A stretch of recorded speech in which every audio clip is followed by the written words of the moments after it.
Os invitamos ahora a disfrutar de Tintoretto, un pintor veneciano que nació en 1518 y cuyo nombre le vino dado por el oficio de su padre, que era tintorero.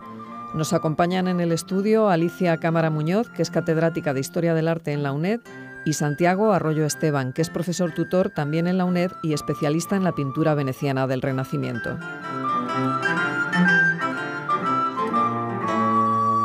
Alicia, Santiago, muy buenos días y bienvenidos a Sin Distancias. Buenos días. Buenos días. Bueno, Santiago, ¿por qué a Tintoretto hay que entenderlo en Venecia y no en cualquier otro lugar? Bueno, en realidad, lo primero que hay que decir es que de la generación de pintores venecianos que se estudian en el Renacimiento, esto es principalmente Tiziano, Veronés y Tintoretto, Tintoretto es precisamente el único nacido en Venecia, el único que sí que es veneciano de nacimiento, y además pasó prácticamente su vida entera en la ciudad de Lagunar, salió poco. Además, a diferencia de Tiziano, cuya carrera tuvo una clara proyección internacional, trabajando pues para las principales cortes del Renacimiento, tanto italianas como extranjeras, Tintoretto, que también cosechó pues un cierto éxito en el exterior, digamos que gran parte de su producción se concentró en Venecia, principalmente a raíz del éxito que tuvo su primera gran obra pública, que es El Milagro del Esclavo. El Milagro del Esclavo, pintado para una de las cofradías venecianas, la Scuola Grande di San Marco, que relata uno de los milagros póstumos de San Marcos.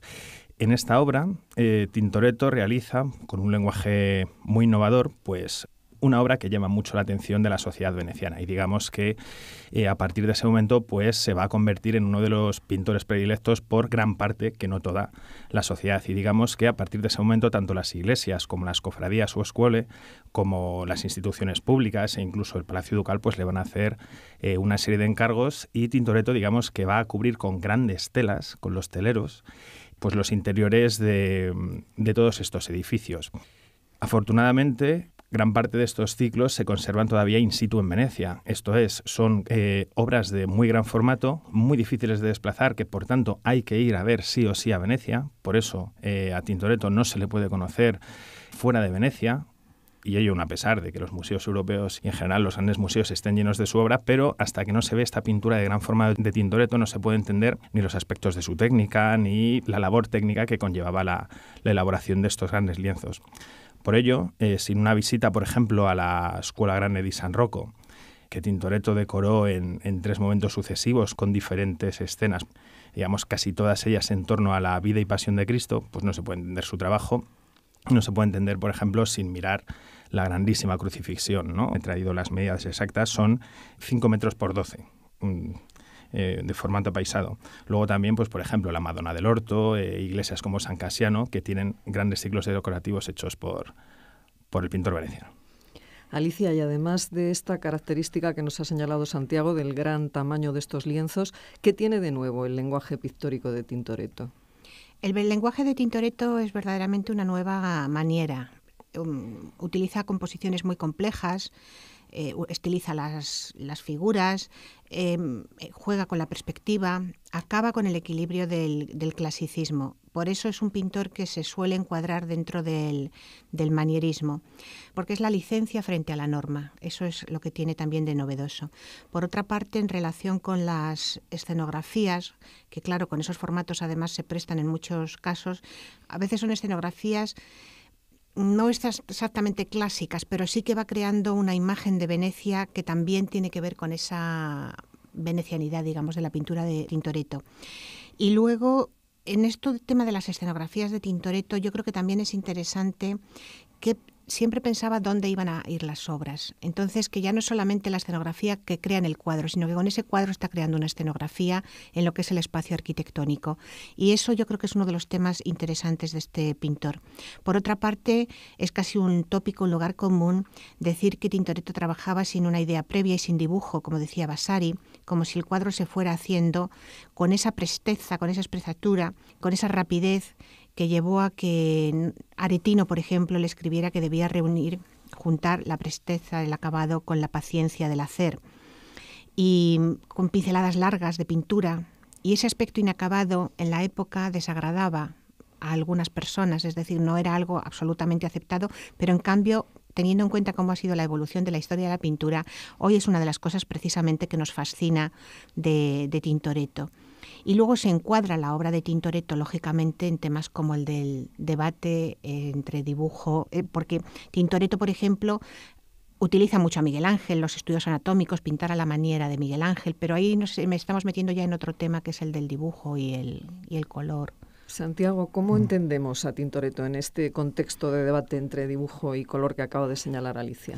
Pues sí, digamos que Tintoretto va a encarnar una especie de, bueno, o al menos teóricamente los estrategistas de la época le van a proponer en cierto modo como una conciliación, ¿no?, de ambas maneras de entender la pintura. Por un lado, el diseño de matriz toscana, el diseño de Miguel Ángel, y por otro lado el colorido mucho más sensitivo y sensual de la pintura veneciana. Digamos que sobre esa dualidad Tintoretto funda su personalidad artística.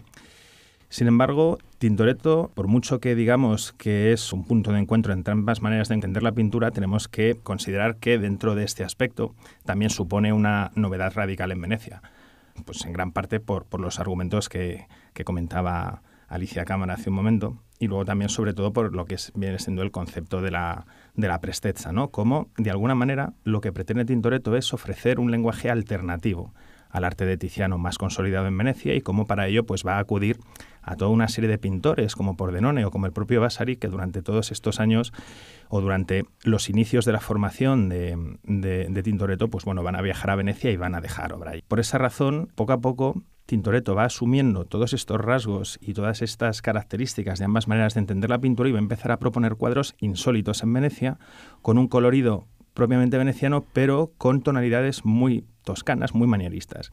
Y dentro de todo ese contexto, pues como decíamos, va a reunir en sí, como recomendaban los tratadistas de la época, como por ejemplo Paolo Pino, que insistía en que el pintor ideal es aquel que encarnara el diseño de Miguel Ángel con el colorido de Tiziano, y de hecho, según un biógrafo posterior, que es Carlo Ridolfi, Tintoretto pues nada más y nada menos que tendría pues un cartelito sobre la puerta de su estudio en el que diría pues eso, el colorido de Tiziano y el dibujo de Miguel Ángel.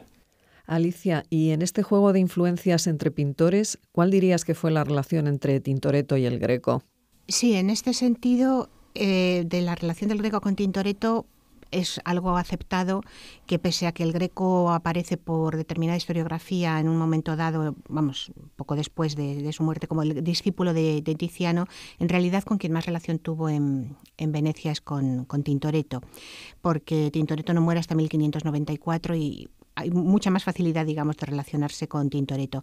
Y luego es interesante en este aspecto el hecho de que en el siglo XVII tanto Ridolfi como Pacheco hablan de Tintoretto uno y del Greco el otro, contando cosas similares. Por ejemplo, Ridolfi nos cuenta que Tintoretto se ejercitaba en hacer pequeños modelos de cera y barro, vistiéndolos con trapos, buscando cuidadosamente con los pliegues de los paños las partes de los miembros, es que estoy leyendo, y los ponía también en pequeñas casas y perspectivas compuestas de ejes y de cartones, en cuyas ventanitas colocaba luces con las que conseguía efectos de claridad y de sombra.